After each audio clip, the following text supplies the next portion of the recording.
faire advenir un changement, quels sont mes moyens d'action et quels sont les moyens que moi j'ai envie de faire, là où il y a des moyens d'action qui me correspondent pas et où je vais m'épuiser, et on peut aller sur le burn-out militant et enfin il y a plein de choses aussi. En tout cas, c'est toujours une question d'individus au sein d'un groupe et de groupes constitués d'individus, donc les deux cohabitent en permanence.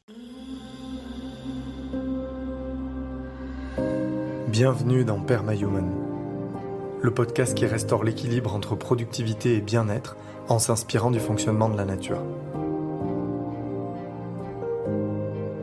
La permaculture humaine nous enseigne à repenser la connexion à soi, aux autres et avec l'ensemble du monde vivant.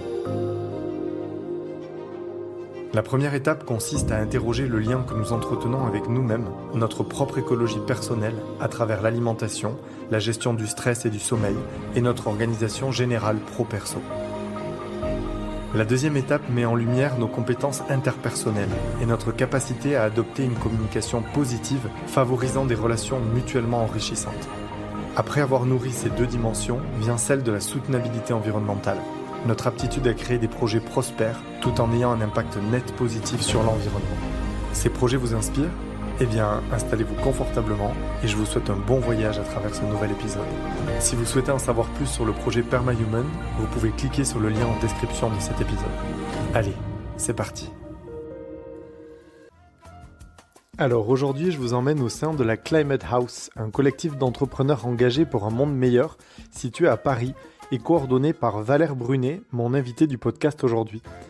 J'ai rencontré Valère de manière assez surprenante et à la fois assez évidente aussi, lorsque j'étais à la recherche d'un lieu pour une sortie pédagogique avec mes étudiants du cours de Business Model à Impact. Une connaissance commune m'a parlé de la Climate House et de Valère que j'ai contacté le jour même, c'était un vendredi. On s'est finalement eu au téléphone le lundi et le mercredi qui suivait, nous étions à la Climate House avec les étudiants qui ont d'ailleurs adoré leur sortie pédagogique.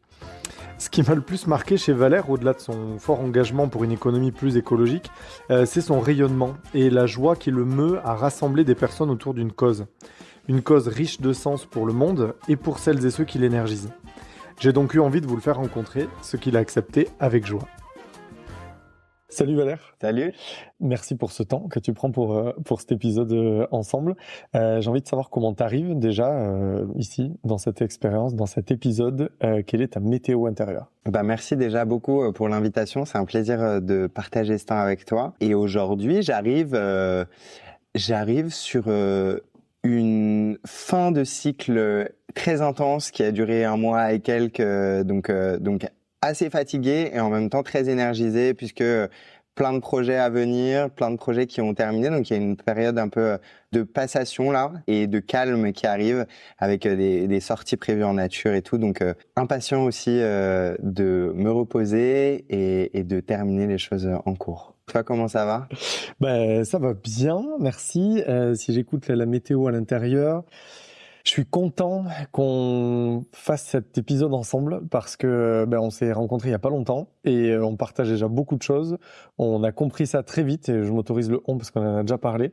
Et du coup, je suis dans une forme d'énergie de la continuité aussi. Tu disais un peu ça pour toi, mais on a challengé les étudiants ensemble, on a discuté avec d'autres formateurs, on en parlera à Impact et là nous voilà en train d'enregistrer un podcast. Donc il y a quelque chose un peu qui se suit et ouais, je suis à la fois de la gratitude et heureux de t'entendre sur des points qu'on va discuter ensemble, les perspectives qu'on a peut-être communes, peut-être différentes et voilà, autour du faire ensemble pour aller plus loin peut-être, on va voir. Carrément. Donc, je te propose, moi, les sujets que j'ai envie de voir avec toi et je te laisserai aussi un espace pour que tu puisses toi-même contribuer sur les sujets dont tu as envie qu'on discute ensemble dans une logique de co-construction aussi de l'épisode, en fait, dans les sujets abordés. Moi, j'ai envie de t'entendre sur ton goût pour le faire ensemble. Je sais que c'est une thématique qui t'est chère. Dans le faire ensemble, j'ai envie qu'on aborde les avantages, évidemment, les synergies que ça peut créer, mais aussi les difficultés que ça peut engendrer, tant à l'échelle collective, mais aussi à l'échelle personnelle. On en reparlera. Je fais un peu le sommaire, hein, donc je vais pas trop rentrer dans le sujet. J'ai envie de parler création et management de collectif. Tu en as créé, j'en ai créé moi aussi associativement, et du coup, très intéressant de discuter là-dessus. Comment on s'est senti peut-être dans cette vibe de créer puis d'énergiser un collectif engagé. Justement, peut-être regarder la spécificité des collectifs engagés dans une cause, donc que ce soit une cause environnementale, une cause sociale, parfois même à la lisière du militantisme. Donc comment ça vient chercher aux tripes les personnes qui s'engagent dans ces collectifs-là et les retentissements sur le bien-être. Et donc du coup, c'est mon prochain point, le bien-être dans l'engagement. C'est un sujet qui m'obsède, qui me tient beaucoup à cœur. Comment on prend soin de soi au sein de collectifs portés par des causes exigeantes qui nécessitent parfois, voire souvent, de s'adapter. Pourquoi, pour qui, jusqu'où, etc. Voilà. Donc moi, c'est les sujets que j'ai envie de discuter avec toi. Comment ça résonne, ou comment toi, tu veux amener tes propres sujets ou tes propres angles à ces sujets-là? Carrément. Déjà, des sujets très vastes, mais avec une colonne vertébrale qui me parle, c'est le collectif et comment est-ce qu'on fait ensemble. Et je pense qu'il y a un sujet que je touche du doigt moi en ce moment, qui est que on fait ensemble entre humains. Comment est-ce qu'on peut aller élargir avec le vivant de manière plus globale. Après, il y a des choses qui retombent très factuellement et très opérationnelles sur. Ça questionne des sujets de gouvernance aussi à un moment. Et on pourra en parler. Et donc, c'est ce collectif, ces humains et ces êtres ensemble, ça vient répondre à des sujets d'engagement et des choses qu'on a envie de faire changer dans notre société pour nous intimement ou pour nos proches, etc. Et donc, chacun a des manières d'adresser ses engagements différents. Ça, c'est quelque chose aussi que j'ai compris au travers des personnes que j'ai rencontrées au fur et à mesure, de comment est-ce qu'il y a des personnes qui sont plus à l'aise sur certains points. Il y a des taxonomies de l'engagement, des zones d'influence où on a plus d'impact et où on est plus à l'aise aussi, qui fait écho à comment est-ce que on fait la part des choses entre ce que moi j'ai envie de voir, je veux faire advenir un changement, quels sont mes moyens d'action et quels sont les moyens que moi j'ai envie de faire, là où il y a des moyens d'action qui me correspondent pas et où je vais m'épuiser, et on peut aller sur le burn-out militant et enfin il y a plein de choses aussi. En tout cas, c'est toujours une question d'individus au sein d'un groupe et de groupes constitués d'individus, donc les deux cohabitent en permanence. Voilà globalement les sujets qui résonnent pour moi pour le moment. Génial, je prends tout ça et on fait tout ça ensemble avec grand plaisir. Merci pour tes apports. Alors, toi, tu es engagé de longue date dans des thématiques d'impact et tu coordonnes aujourd'hui la Climate House dans laquelle on est aujourd'hui pour enregistrer cet épisode. Est-ce que tu peux te présenter dans ton parcours, ce qui t'a amené aussi jusqu'ici, ce que tu y fais, et bien sûr nous présenter la Climate House? Ouais, carrément, avec plaisir. Donc, je m'appelle Valère, j'ai 29 ans, je vais avoir 30 ans l'année prochaine et je suis angevin, c'est important aussi. Moi, j'ai grandi dans une ville et très liée à la nature aussi, puisque mes grands-parents agriculteurs, etc. Donc, il y avait un fort lien à la terre, et 20 ans là-bas. Et puis après, je suis arrivé, j'ai voyagé grâce à l'école, j'ai fait une école de commerce et un double diplôme en design et entrepreneuriat, et où j'ai très vite compris que j'avais un super pouvoir, si on peut dire, mais qui était celui de rassembler les gens, et où pour des assos au sein de l'école et après dans mon master, on a tout de suite construit des projets entrepreneuriaux, puisque c'était notre job et c'était ce qu'on faisait dans les études, et nos projets de fin d'année, etc. c'est les projets entrepreneuriaux, où il y avait pas mal de gens qui faisaient des projets fictifs et qui étaient très bien aussi. Moi et avec des amis, on a très vite arrivé sur des projets entrepreneuriaux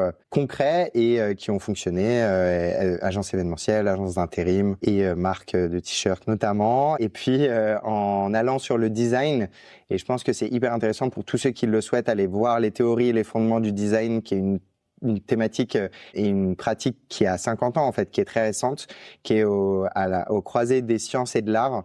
Et aller chercher de ce côté-là, parce que ça répond aussi à des sujets de comment est-ce qu'on fait société, comment est-ce que on questionne l'humain de manière globale et notre société aujourd'hui. Et ça m'a permis de comprendre que mes sujets d'engagement que je porte depuis que je suis petit, éducationnel et de ma culture de manière globale, je pouvais les mettre au cœur de mon travail. Et c'est en faisant mon master que j'ai compris ça, où les sujets d'engagement que je porte, environnementaux, sociaux, pouvaient être ma manière de travailler. Et donc, je les ai mis au cœur dès que je suis sorti de l'école, qu'un premier stage chez Terra Incognita, qui est un média qui s'intéresse aux entrepreneurs sociaux environnementaux. Après, j'ai bossé pendant une bonne période pour Les Déterminés, qui est une asso qui fait de l'entrepreneuriat dans les quartiers et les milieux ruraux. Et de fil en aiguille, je suis arrivé à la Climate House, qui est un très joli projet. Mais ce qui est important dans ce parcours, c'est que c'est essentiellement des rencontres et que toutes les personnes, donc Terra Incognita, c'est l'un de mes profs qui m'a permis de rencontrer Moussa, qui est le président des Déterminés, qui m'a permis de rencontrer Lucie Bache, qui a aidé à fonder la Climate House. Et en fait, à chaque fois, c'est les connexions et les rencontres qui font que je vais d'un projet à un autre, que c'est depuis pas mal de temps, des projets qui sont au début et que j'aide et que j'accompagne à grandir et exploser, idéalement, avec l'impact au cœur toujours. Voilà. La force des réseaux. Ouais. Donc, c'est toi, en tout cas, un point fort que tu as d'initier, c'est ça, d'initier, de développer à la racine les projets et à les développer, les décupler, quoi. Ouais, complètement.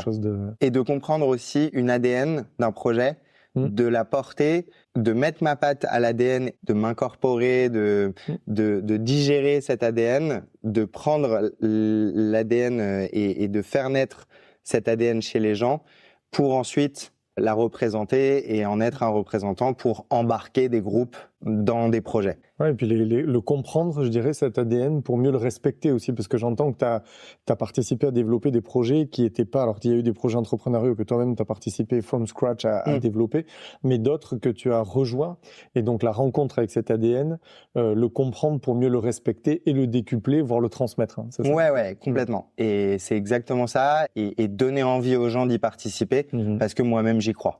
Ça c'est une base pour moi et je pense pour pas mal de gens, mais à partir du moment où tu crois dans ce pourquoi tu bosses et que ça te fait plaisir, c'est plus facile d'embarquer des gens dedans et de faire en sorte que les gens adhèrent à ce que tu proposes et de manière globale.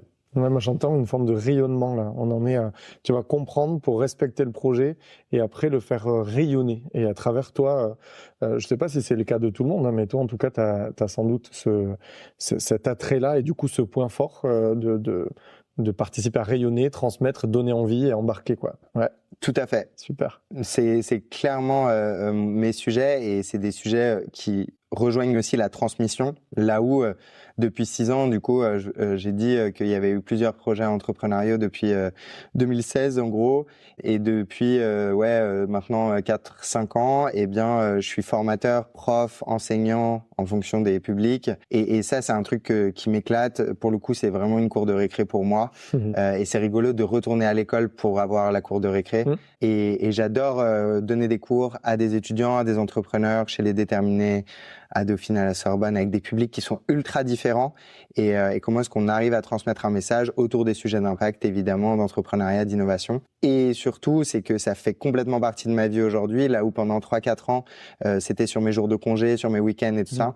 Aujourd'hui, j'ai réussi à dégager 20 jours par an qui sont uniquement dédiés à cette activité entrepreneuriale. Et ça, je pense que c'est fondateur pour moi parce que c'est la première année 2025 où j'ai réussi à vraiment dégager du temps, que la Climate House m'a laissé cette opportunité de le faire aussi, puisque donc je suis salarié à la Climate House et j'ai 20 jours dans mon contrat, un avenant à mon contrat qui me permet d'avoir ces 20 jours dégagés par an.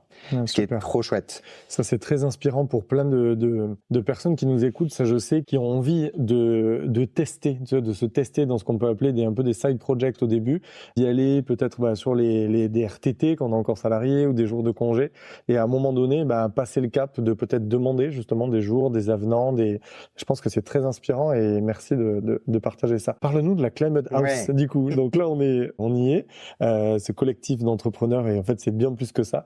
J'ai envie de t'entendre là-dessus. Complètement. Donc, la Climate House, et d'ailleurs, c'est assez intéressant de comprendre que ça s'appelle la Climate House parce que on aurait aimé que ça s'appelle la maison de la transition juste, mais que c'est moins marketing. Et donc, Climate House, ça claque un peu plus et c'est plus facile à retenir, à faire rayonner, justement. Ouais, adhérer, ouais. Mais on ne parle pas que de climat et c'est important aussi de le repréciser. En fait, ce qu'on fait ici, c'est on rassemble, encore une fois, et on catalyse tout un écosystème de l'impact, des entrepreneurs, des scientifiques, des artistes, des salariés, des gens en transition, plein de typologies de personnes qui ont envie de participer aux transitions de manière globale. Et on fait ça, donc on a 170 cofondateurs, on est une SAS et il y a 170 personnes qui sont les actionnaires du projet. Et c'est pas anodin puisque ces 170 représentent des entrepreneurs et des entrepreneuses. Donc c'est à parité égale, évidemment, avec des intérêts différents. On a des personnes qui vont travailler dans les quartiers, justement. On a des personnes qui font de l'impact du carbon footprint. Bilan carbone. Du bilan carbone, merci. On a des personnes qui vont travailler sur l'impact des événements. On a d'autres personnes qui travaillent sur les matières premières et la métallurgie. Et en fait, on va avoir un spectre qui est très, très large sur les sujets environnementaux et sociaux aujourd'hui et comment est-ce qu'on en fait la transition en utilisant le véhicule qu'est l'entreprise. Génial. Et en fait, notre raison d'être et notre mission, c'est d'essayer de réconcilier les sujets d'économie et d'écologie. Et on pense que l'entreprise, l'association, peu importe la structure, est un vecteur et ultra puissant de transformation. Et quand je dis réconcilier économie et écologie, dans écologie, je mets transition environnementale et sociale, puisque l'un ne va pas sans l'autre et l'autre ne va pas sans l'un. Voilà ce qu'on fait ici. Donc, c'est avant tout 2200 mètres carrés dans le Sentier, donc à Paris, dans le cœur de Paris, qui permettent d'accueillir plein de coworkers. On a 400 personnes qui bossent tous les jours ici. On a 170 cofondateurs et on a plein d'adhérents aussi, 200 à peu près, des personnes qui prennent une adhésion chez nous pour se transformer, pour s'acculturer, pour transformer d'autres gens, pour acculturer d'autres personnes. Et donc, on a construit une grande communauté, on est 800 aujourd'hui, une communauté apprenante où tout le monde vient transmettre et recevoir, vient apprendre et donner. C'est vraiment la conception du projet. Merveilleux. Et je te remercie parce que tu viens de casser à nouveau deux préjugés de l'économie versus l'écologie, justement. Donc ça, c'est très chouette. Je pense notamment à nos étudiants, à toi comme à moi, qui peuvent parfois peut-être avoir une représentation de soit on va dans l'impact, mais globalement, il y a encore ce truc-là dans l'associatif, dans les do-gooders. On va faire du bien à la planète de manière générale, pour le dire rapidement, mais au coût de peut-être un sacrifice économique en termes de salaire, en termes d'avantages, de je ne sais quoi. Et à l'inverse, où si on s'autorise à stimuler une envie d'abondance économique, financière, de salaire, etc., eh ben ça pourrait se faire, et c'est vrai, au détriment d'un impact écologique et social positif. Ce qui peut être le cas, et ce qui, dans bien des cas, de plus en plus, les deux sont mariés. En fait, on peut très clairement développer. Tu parles de la Climate House étant une SAS, donc c'est clairement pas une asso, c'est donc une structure lucrative. Et pourtant, le lucratif, donc la création de valeur économique, va de pair avec la création de valeur écologique et sociale. Et ici, dans cette structure, c'est très clair. Donc, merci de faire tomber aussi ce préjugé-là, qui, à mon avis, peut être inspirant pour pas mal de monde. Ouais. Carrément. Et enfin, je pense qu'on va y venir aussi, mais c'est et je rejoins ce que tu dis. Et moi, j'en parle beaucoup avec les étudiants. C'est effectivement, il y a une recherche de réussite monétaire et financière chez les étudiants et chez tout le monde. Je pense que c'est important de pouvoir avoir un niveau économique qui te permet de subvenir à tes besoins, etc. Donc, ce n'est pas impossible dans des structures qui travaillent sur des impacts. Et en plus, et là, on va plutôt aller du côté de l'écologie personnelle, mais comment est-ce que, en fait, en travaillant pour ces structures, on aligne souvent pas mal de choses et on trouve plus de sens au travail. Et donc, c'est moins difficile de travailler dans un sens où on travaille pour quelque chose dans lequel on croit, et j'y reviens, quoi. Et donc, il y avait deux préjugés pour moi que tu as fait tomber. Donc, c'est génial. Il y a le premier, réconcilier économie et écologie. Et le deuxième, qu'on peut continuer à apprendre et à se former en travaillant. Et notamment, là, on revient sur la thématique de l'épisode du faire ensemble. C'est-à-dire que j'ai la sensation, ici, je suis venu à la Climate House, 2 fois à peine, mais je vois déjà qu'on vient ici pour produire notre propre développement de projet, et aussi d'être en lien, de mutualiser, de discuter, de potentiellement rencontrer des opportunités, potentiellement d'offrir et de recevoir, que ce soit à travers des discussions, à travers des opportunités de formation, de continuer à apprendre et de s'acculturer davantage. Parce que parfois, il y a aussi le préjugé de se dire, je vais me mettre dans ce secteur dans lequel je vais développer ma propre expertise, et du coup, je rentre un peu dans un tunnel de mon expertise, quoi. Alors qu'en fait, venir travailler avec d'autres gens, une des potentialités du faire ensemble et du travailler ensemble, du coworking justement, comme ici, c'est de continuer à apprendre, de continuer à grandir et de continuer à faire grandir aussi notre capacité à être efficace, notamment sur les enjeux d'impact. Ici, il y a cette logique de transmission aussi, hein. Tu disais Les gens discutent, Complètement. vous avez des événements. On organise beaucoup d'événements. Pour donner un ordre d'idée, en un an, là, on a fait à peu près 900 événements, donc c'est énorme. Ça fait, il y en a plusieurs par jour, etc. Et dans ces événements, il y a plein de choses qui se passent. Nous, Climate House, à proprement parler, on est responsable d'environ 200 sur ces 900, et le reste, en fait, c'est la communauté qui produit, avec laquelle on travaille évidemment et qu'on aide à monter ces événements et s'il y a besoin d'un coup de main et tout. Mais la majorité, c'est, en fait, moi j'ai un sujet, j'aimerais bien en faire un événement, et en fait, je me mets avec quelqu'un d'autre dans la communauté pour aller chercher un sujet.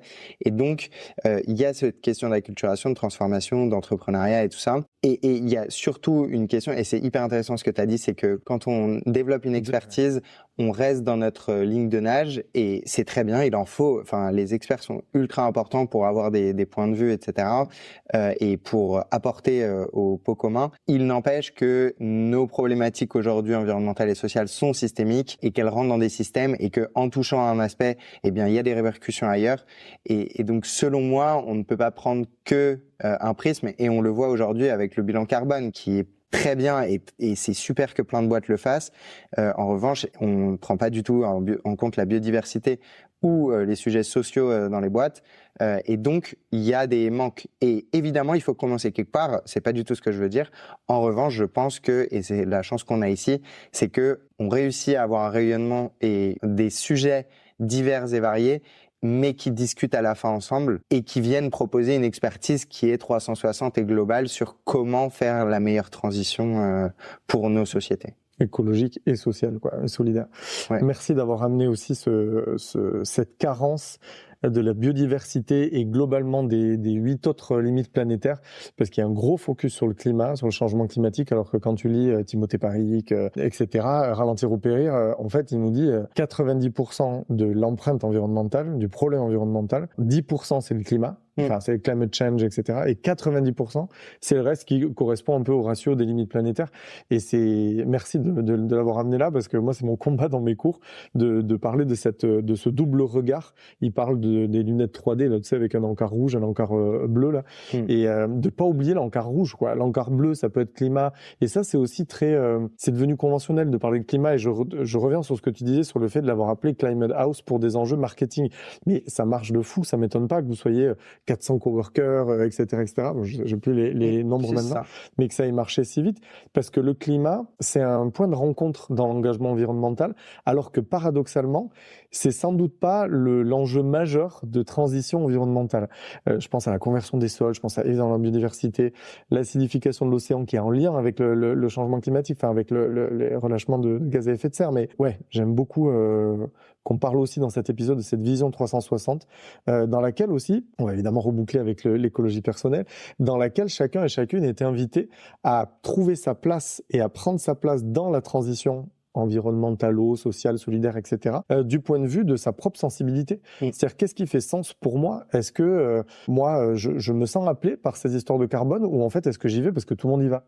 Il y a un truc, tu vois, d'une espèce de consensus, mais qui peut peut-être, je sais pas, dans lequel on peut se laisser embarquer, alors finalement, c'est pas ça qui nous fait, voilà, nos chakras, ils ne vibrent pas spécifiquement sur la question du climat. On peut être touché par, tu parlais de l'agriculture, ton historique avec l'agriculture, bah, la conversion des sols, j'imagine que c'est un sujet, la pollution, l'introduction des nouvelles entités polluantes, etc., dans les limites planétaires. Et en fait, comment j'embrasse aussi ces thématiques particulièrement importantes de transition, alors qu'en fait, elles sont marketées nulle part, communiquées nulle part, certains n'ont pas dans les médias. De toute façon, dans les médias courants, on ne parle même pas de climat, comme ça au moins c'est réglé. Mais ouais, comment se retrouver et faire sa place, une place qui fait sens pour soi dans la transition.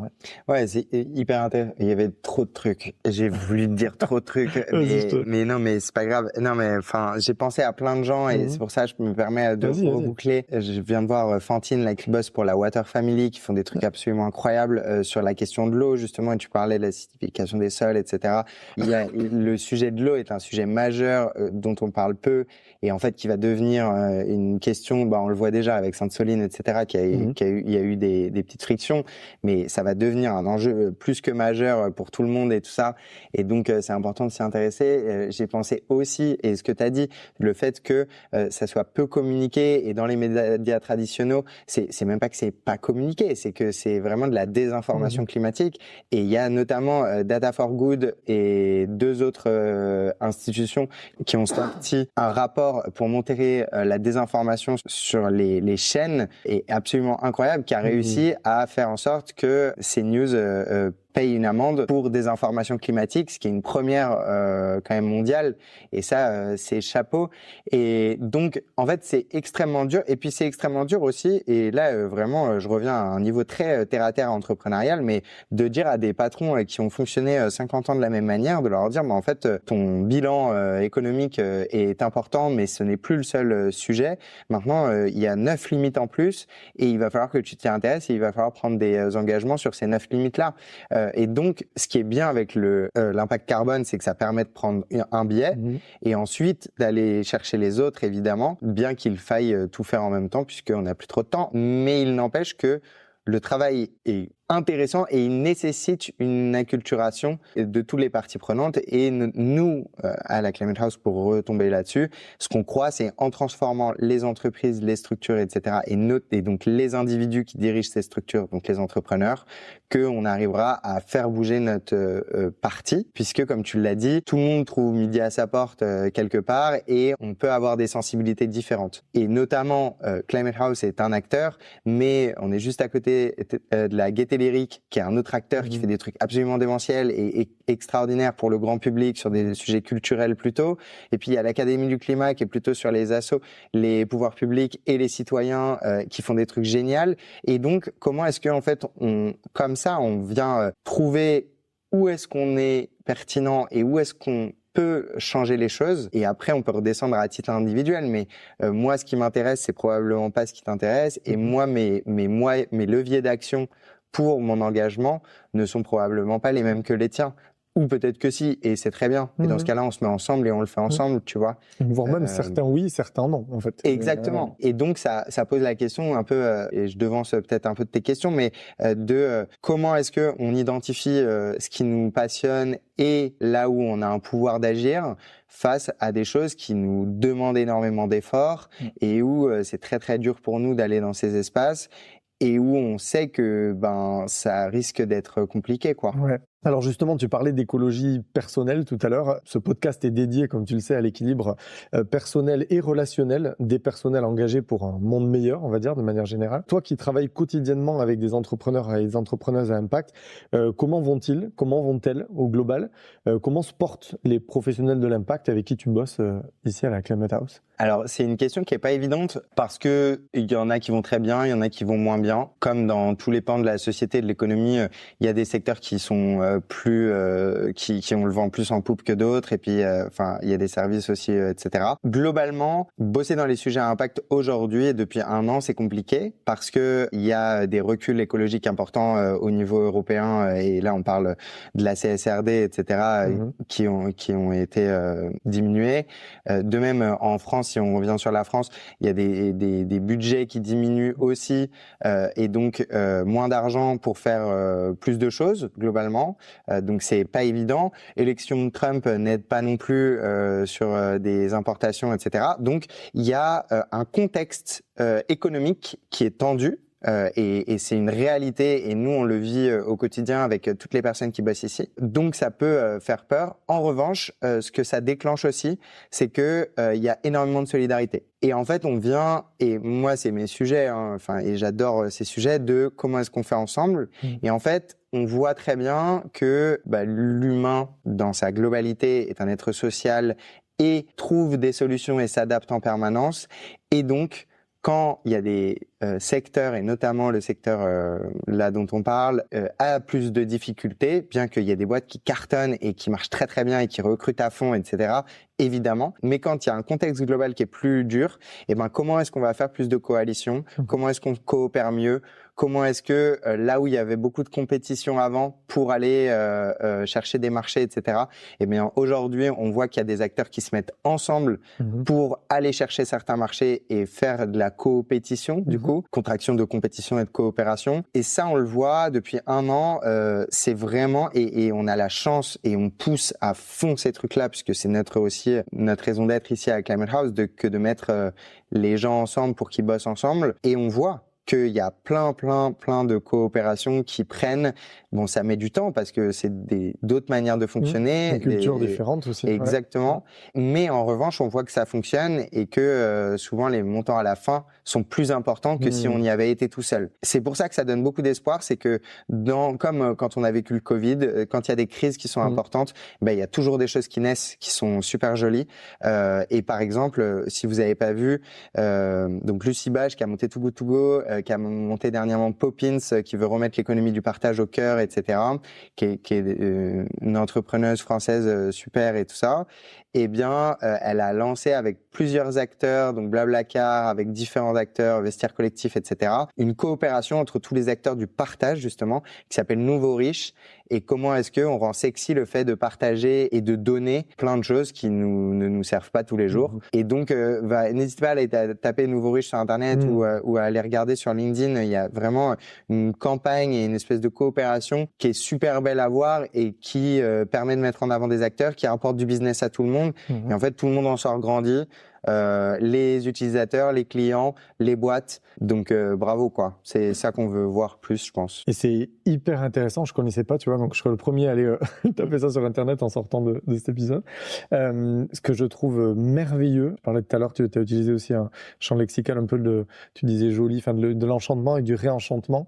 Dans Nouveau Riche, il y a une nouvelle vision de la richesse et création de valeur économique, fine, ok. Et non pas mais création de valeur sociale à travers le partage et écologique, puisque je vais récupérer quelque chose qui n'a pas nécessité de nouvelles matières premières vierges pour être fabriquées.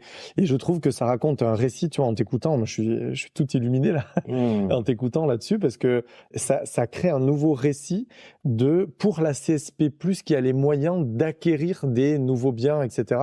Je pense évidemment à des voitures, à l'immobilier, mais même, on pense pas à l'électronique, aux meubles, enfin tout un impact matière, non pas que carbone, mais aussi matière, très important. Et du coup, là, ça à travers le récit que tu amènes là, ça rend sexy le fait de partager. Et je trouve qu'il y a, tu vois, c'est Cyril Dion, etc., tous les récits, il y a vraiment quelque chose pour embarquer. On parlait tout à l'heure d'embarquer, faire ensemble, motiver les gens à embarquer dans cette transition écologique pour qu'elle soit heureuse, joyeuse et sexy. Et donc, Nouveau Riche, en fait, je trouve que derrière moi, c'est ce que ça m'évoque là, c'est que ça diminue pas cet élan vers une abondance, tu vois, aussi monétaire et financière, comme on en parlait, et qui va de pair avec une notion de partage et qui diminue, du coup, l'impact et la pression qu'on met sur les matières premières et sur les limites planétaires, quoi. Mais quel nouveau récit. À fond. Et trop intéressant. Et ça, pour le coup, enfin, il y en a plein qui le font très bien. Et du coup, je vais citer aussi des copains, mais Banlieue Climat font des trucs qui sont extraordinaires. Donc, Sana Saïtouli et Ferris Barkat ont des manières aussi de ramener les récits. Ils ont des formations dans les quartiers sur les sujets écologiques et ils se basent sur One Piece. Enfin, c'est trop fort. Et je pense que ça te parle aussi.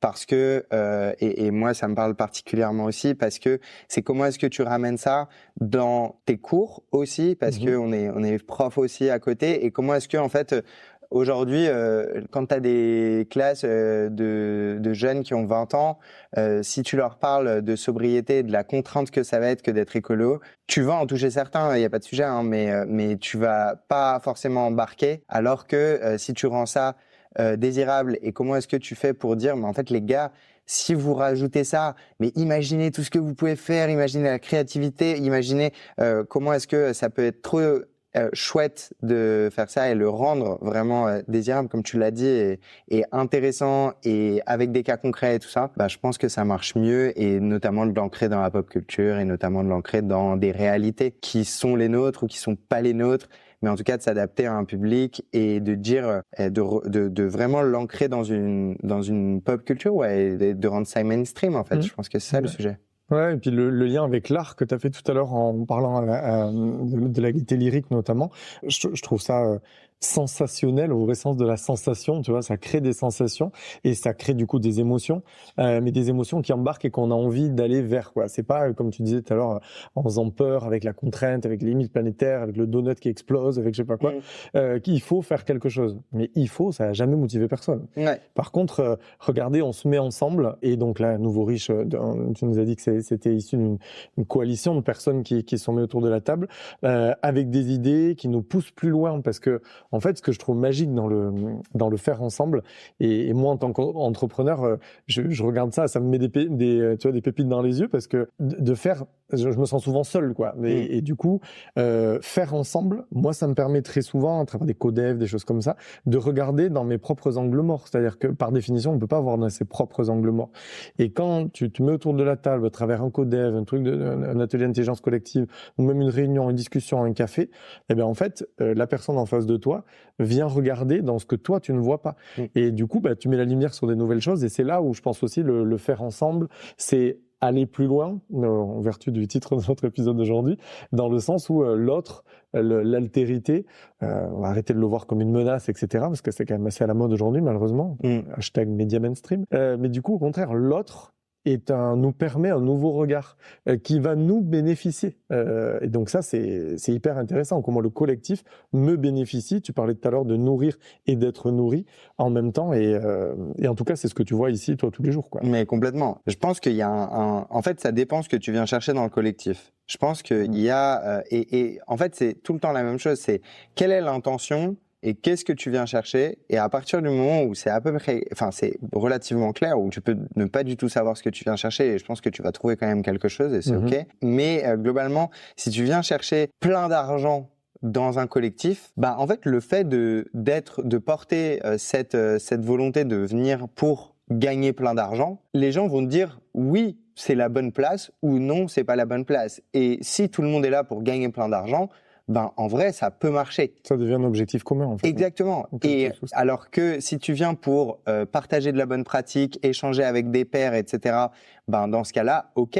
Et c'est autre chose. Mais du coup, si tu as des gens qui sont complètement néophytes de ton sujet, ça va être plus compliqué parce que tu es entre pairs. Et donc, en fait, l'objectif commun, il doit être défini, selon moi, par le collectif et par le groupe, en respectant les individualités, mais il doit être très clair dès le départ, sans quoi ça peut rendre de la frustration, ça peut mettre mal des gens, parce que c'est pas clair et qu'ils attendent, et il y a des attentes qui se créent qui sont pas les bonnes, et donc ouais, ça peut être dommageable pour les personnes et pour le collectif. Ouais, clairement. on peut finir par se perdre. Et alors là, tu me tends une perche géniale vers le prochain sujet que je veux qu'on aborde dans ce podcast pour équilibrer justement le sujet. C'est-à-dire là, on a vu toutes les bénéfices finalement de faire groupe, de relier à des réseaux. On parlait de force des réseaux dès le début avec ta présentation, les connexions, etc. J'ai aussi envie de parler des difficultés que peuvent créer le fait de rejoindre un collectif, le fait de faire partie d'un collectif, le fait d'être un individu au sein d'un collectif d'autres individus. Donc, ça rejoint les thématiques que tu voulais aborder de taxonomie, d'endogamie. Et je trouve ça très intéressant parce que, et tu l'as un peu abordé dans ce que tu viens de dire là, c'est-à-dire, si je suis pas au clair avec ce que je viens chercher, on s'est mis au clair sur le fait que, on est bien d'accord que le collectif peut m'amener des choses intéressantes et je peux me nourrir de ça, mais je peux aussi m'y perdre si je sais pas exactement à la fois qu'est-ce qui m'intéresse, qu'est-ce que je viens y chercher, quelles sont moi mes propres forces que je peux mettre à disposition du collectif et quelles sont mes zones de vulnérabilité dont je dois prendre soin moi et dont, on peut même aller jusque-là, je peux communiquer avec le collectif pour lui demander d'en prendre soin aussi, pour me sentir bien dans un collectif. Moi, ça, c'est mes sujets avec PermaHuman, qui est vraiment prendre soin de soi et des autres pour mieux prendre soin du monde. Mais ça passe par clarifier aussi qui je suis, de quoi est-ce que j'ai besoin pour me sentir bien et pouvoir le communiquer avec le reste du groupe. Et ça, j'ai envie de t'entendre là-dessus sur ta propre expérience peut-être personnelle, sur ce que tu vois aussi avec la Madhouse et à travers ton parcours. Parce que ce que je peux observer depuis un moment, c'est que dans des collectifs, l'individu, l'expression de ses propres besoins parfois elle peut passer au second plan vis-à-vis du Graal qui est l'engagement, tu vois, l'adhésion à des grandes valeurs. Moi aussi, je suis engagé, regardez tout ce que je fais, etc., etc. Je suis bon ou je suis bonne dans ce que je fais, tant mieux. J'ai des forces et j'ai aussi des zones de vulnérabilité. Moi, je trouve ça très joli, pour reprendre le terme que tu disais tout à l'heure, de parler de ses propres vulnérabilités parce que ça nous ramène à notre naturalité d'être humain déjà. Ben, c'est de toute façon quelque chose dont on doit prendre soin dans nos vies personnelles et professionnelles. Et comment est-ce qu'on prend soin de ça? Quels espaces on a pour se dire à cet endroit-là, je te rends la balle. Non, mais carrément, enfin, ça résonne à fond, évidemment. Après, enfin, et je vais juste mettre un peu un bémol aussi à ce que tu dis, mais c'est juste que ce que tu dis, c'est que il faut mieux se connaître pour être en mesure d'aller chercher des choses claires dans un collectif. Or, je pense qu'il y a plein de gens qui rentrent dans des collectifs parce qu'ils savent pas où ils en sont et qui cherchent justement une direction. Et je pense que c'est une bonne solution aussi. Enfin, dans le sens où le collectif peut apporter des réponses, mais qu'il y a un travail à faire sur soi qui est aussi très important. Dans le sens où, par exemple, le premier collectif que j'ai monté qui s'appelle l'Éco-Créatif, je savais pas trop ce qu'on allait faire. Et on a construit avec des gens qui savaient pas trop ce qu'on allait faire. Je savais juste qu'on avait envie de parler d'engagement. Et les gens ne savaient pas trop ce qu'était l'engagement, où il y avait des gens très militants. Et en fait, tous ces gens rassemblés, à la fin, ça donne ah bah ouais, mais on pourrait faire ça, ça, ça, ça, ça. Il y a une exploration et ensuite on se décide. Et après, ça se précise sur qu'est-ce qu'on attend, qu'est-ce qu'on a envie de faire et tout ça. Et donc, dans ce sens-là, je pense que c'est hyper intéressant d'expérimenter. C'est ce que je veux dire derrière ça, c'est que l'expérimentation est souvent très bénéfique pour se rendre compte de faiblesses, de choses, de trucs. En tout cas, moi, c'est comme ça que je fonctionne. C'est que j'ai besoin d'expérimenter pour me rendre compte. Je peux le conceptualiser, mais tant que j'ai pas expérimenté, je le comprends pas. Enfin, j'arrive pas à le matérialiser trop. Et ça, pour bien comprendre, est-ce que c'est depuis ta posture de, quelque part, chef de projet? Parce que moi, je t'entends là dire que tu as rassemblé des gens et tu menais le projet, donc tu as fait expérience en le créant, mais en ayant un peu la main sur sa structuration, sur la fédération de personnes autour de ça, etc. Ce qui, selon moi, parce que j'ai été dans cette posture-là aussi, est différent d'une personne qui va rejoindre un collectif, tu vois. Et alors, je te rejoins complètement sur ce bémol que tu amènes, dans le sens où j'ai l'impression que tu parles un peu de ma vie là, parce que moi, à plusieurs endroits, je me suis retrouvé dans des collectifs où je ne savais pas vraiment. J'avais juste eu l'appel. Enfin, tu vois, les gens ont l'air cool. Enfin, je veux dire, les sujets sont sympas. Sur en plus des territoires qui font sens. Enfin, génial. Faire la différence à l'échelle locale. Et à la fois, je pense qu'à certains moments donnés, j'ai manqué d'ancrage. C'est-à-dire ce retour à OK. J'énergise un écosystème qui a l'air florissant, je m'y sens bien et me suis posé peut-être un peu tardivement la question de qu'est-ce que je fous là moi, tu vois, qu'est-ce que moi j'ai amené, quelle est ma valeur ajoutée à l'intérieur de ce collectif et comment justement je peux à la fois rayonner dans ce collectif pour moi et pour les autres et trouver ma place plus sainement peut-être, tu vois, sans parce que le risque derrière sinon c'est de se perdre. C'était mon expérience. Ultra pertinent. Et oui, très très d'accord. Je pense qu'il y a une phase d'expérimentation et dans tout, je crois beaucoup en ça. Et après, il y a une phase de de structuration ou de qu'est-ce que je viens y faire. Mais ça peut être dès le début, hein. Enfin, je dis pas. Et aujourd'hui, c'est beaucoup plus facile de le faire parce que j'ai pris un peu l'habitude, quoi. Mais oui, entièrement d'accord. Après, pour revenir sur des trucs un peu plus terre à terre, c'est qu'est-ce qu'on vient chercher dans un collectif. Et si on parle d'engagement, de quelle manière tu peux t'engager? Ben, il y a plein de moyens, quoi. Et il y a un outil qui est super, qui s'appelle la taxonomie de l'engagement, que je vous invite à aller regarder et qui montre, et moi je l'ai vécu de plein de manières, l'engagement, où j'ai fait des manifs et j'ai des amis qui sont très militants et très en début de cortège, etc. Et où tu te fais nasser et tu te fais gazer et ben c'est une manière de démontrer ton engagement. Et j'en ai d'autres qui sont ultra pacifiques et justement qui vont être plutôt derrière l'écran à envoyer des campagnes de com ou à faire de l'influence sur les réseaux sociaux. On va prendre soin. Exactement. Il y en a d'autres qui vont faire de la rando et qui vont juste prendre du temps et construire des projets en nature et voilà. Et il y en a d'autres qui juste votent et en fait c'est très bien et c'est ok. Je pense que on met l'engagement là où on a envie de le mettre et que et pour revenir à la question que tu poses aussi, c'est que effectivement il y a des manières d'avoir un engagement, militer d'une manière ou d'une autre qui peuvent ne pas nous correspondre et donc être contre-productives et qui peuvent mettre à mal. Exactement. En fait, on a vu trop de militants se cramer, faire des burn-out, être en dépression, etc. Parce que, déjà c'est trop et que ça déclenche de l'éco-anxiété, etc. On va pas refaire l'histoire, mais que aussi ils étaient pas au bon endroit et ils faisaient pas ce pourquoi ils étaient les meilleurs et ce qu'ils avaient vraiment envie de faire. Plutôt, ils étaient dans un truc d'urgence et de réponse. Et ce qui marche, enfin vraiment, sans aucun jugement là-dedans, c'est simplement une observation de se dire ok, comment est-ce que sur la durée, je prends soin de moi et pour avoir un impact qui est le mieux. J'en ai beaucoup parlé dernièrement avec Mathieu Dardaillon, qui avait monté Ticket for Change à un moment, qui a sorti un bouquin là sur anti-chaos, qui est trop bien aussi, qui donne plein d'outils et tout, et qui me disait, moi là j'ai compris, tous les 3 ans, tous les 2 ans, 3 ans, j'ai besoin d'une période de minimum 6 mois de jachère. Et où je fais rien, j'ai pas trop de projets, et enfin j'ai des projets qui me permettent de manger quoi, mais j'ai une liberté dans ma tête où je suis pas en promo, je porte pas de projet, je suis pas un entrepreneur, etc. Ouais, être en conscience de ses propres rythmes aussi, donc les rencontrer, les connaître et les respecter après. Ouais. Exactement. Et donc de faire un break à un moment. J'aime beaucoup l'idée qu'on partage des outils autour du mieux se connaître et pouvoir faire le point sur finalement comment je fonctionne pour pouvoir relier à un collectif écologiquement, au sens relationnel du terme et au sens permaculturel d'ailleurs du terme.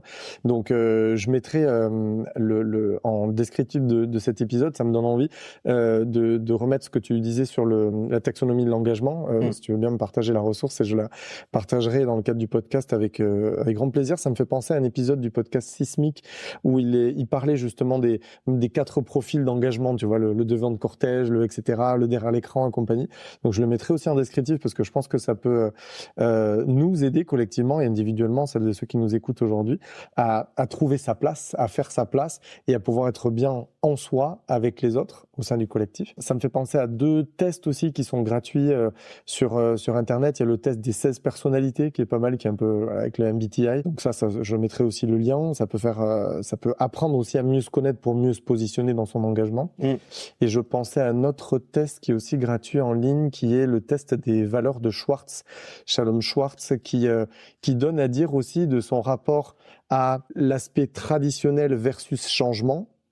Comment est-ce tu vois l'équilibre qu'on a sur, après ça rentre un peu plus dans les détails, et il y a une autre double polarité qui est dans prendre soin de soi et se dépasser. Enfin il y a un peu quelque chose comme ça de la sécurité, voilà, c'est ça, et le dépassement de soi. Et en fait, en répondant à des questions, en oubliant un peu pourquoi on fait ça, et parfois on peut faire confiance à des algorithmes sans croire qu'ils vont parler à notre place, mais ça nous permet à nouveau, comme je disais tout à l'heure, de regarder dans les angles morts, tu vois, c'est-à-dire on répond à des questions, on n'est pas à l'abri d'apprendre un truc, et au final c'est comme tous ces tests autour de l'ikigai, enfin tu vois, toutes ces réflexions qui peuvent aller assez loin pour mieux comprendre, mieux connaître les sources de son engagement, les racines, j'ai vraiment la source de son engagement, pour pouvoir mieux se positionner et non plus, c'est un mot que j'aime pas du tout, tenir sur la durée, parce que si on tient, c'est qu'on a quelque chose dessus, tu vois, qui pèse sur nos épaules, mais au contraire, s'épanouir, tu vois, ils disent thrive en anglais, enfin, il y a vraiment ce truc de, plutôt que de la croissance, penser l'épanouissement, enfin, quelque chose qui soit aussi fluide dans l'expérience au jour le jour, parce que comme tu dis, le contexte, il y a toutes les raisons enfin, je veux dire, de tourner les talons et faire demi-tour, quoi, d'aller aux fraises ou faire de la rando, quoi. Bien sûr. Et je pense qu'il faut aussi le faire. Mais donc déjà tous ces outils, et toi ça t'inspire aussi d'autres choses? Ouais, complètement. Mais enfin plein de trucs, et parce que je pense que dans ce que tu dis, il y a qui on est, quoi, qu'est-ce qu'on vient chercher, quelles sont la raison d'être, ikigai, etc., qui sont très plutôt sur la personnalité. Et après il y a les compétences aussi, et moi je pense que c'est important de remettre en lien ce truc-là, de se dire oui, bon, qu'est-ce qui nous meut, c'est ultra primordial, et le plus on est aligné, le plus on tient dans la durée. Mais le plus, en tout cas, on est capable d'emmener, de rayonner, de rester aussi motivé et tout. Et épanoui. Et épanoui, complètement, merci.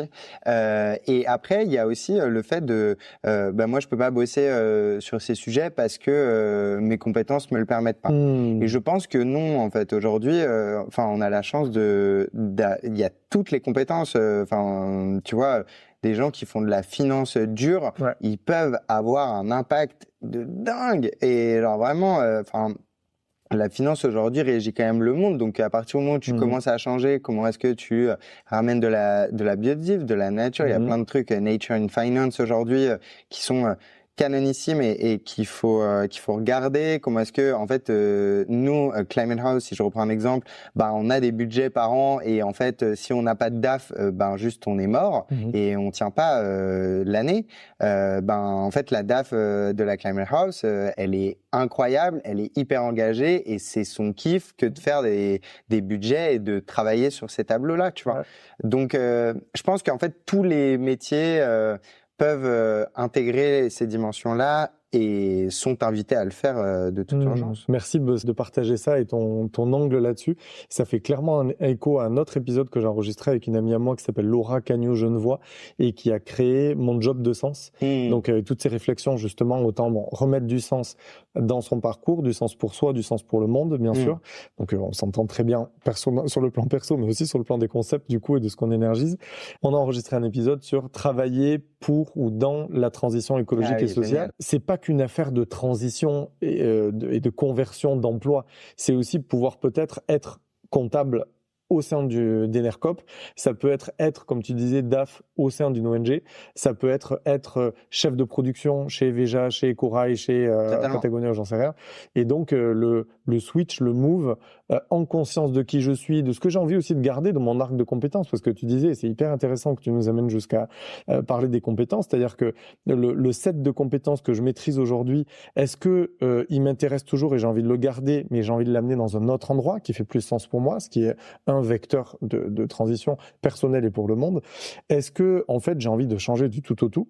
Et ça, c'est le lot du dernier épisode que je viens d'enregistrer avec Katia, qui est une ancienne psychologue, qui a arrêté psychologue et qui aujourd'hui met les mains dans la terre. Elle s'est reconvertie en ouvrière maraîchère. Donc voilà. Après, elle soutient psychologiquement les plantes, qui a priori la soutiennent elle aussi pas mal. C'est ce qu'elle nous raconte dans l'épisode. Il est vraiment génial. Trop bien. Enregistré, cet épisode sur l'éco-psychologie, quelque chose comme ça. Donc voilà. Est-ce que je change mon arc de compétences? Est-ce que j'amène mes compétences dans un autre endroit? Et entre les deux, c'est ce qu'on disait tout à l'heure, c'est faire le point, et j'espère que c'est le cas dans tout ce qui est évaluation des compétences, acquis, etc., de se dire, OK, en fait, qui je suis dans tout ça? Parce que ce que j'ai développé comme compétence, c'est une chose.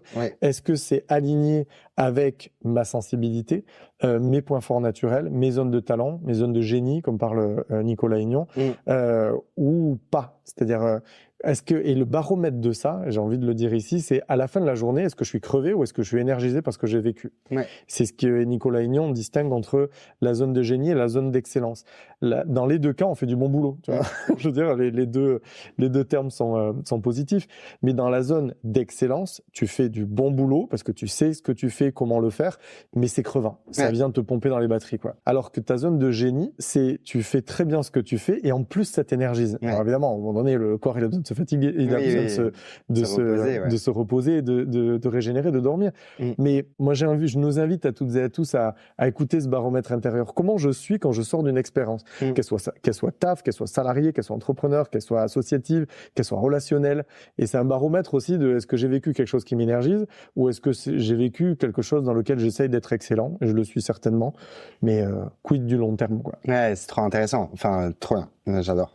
Waouh, ça nous a amené bien loin dans les réflexions autour justement de faire collectif pour aller plus loin ensemble. Grand merci pour déjà toutes ces réflexions qu'on a construites ensemble. Et justement, j'ai envie de vous inviter, à celles et ceux qui nous écoutent, à justement pouvoir co-construire à votre tour aussi en mettant des commentaires, quelle que soit la plateforme sur laquelle vous écoutez cet épisode, dans quelle mesure les thématiques dont on parle vous touchent, vous parlent, dans lesquelles vous vous identifiez ou pas, quels sont des points que vous avez envie de challenger.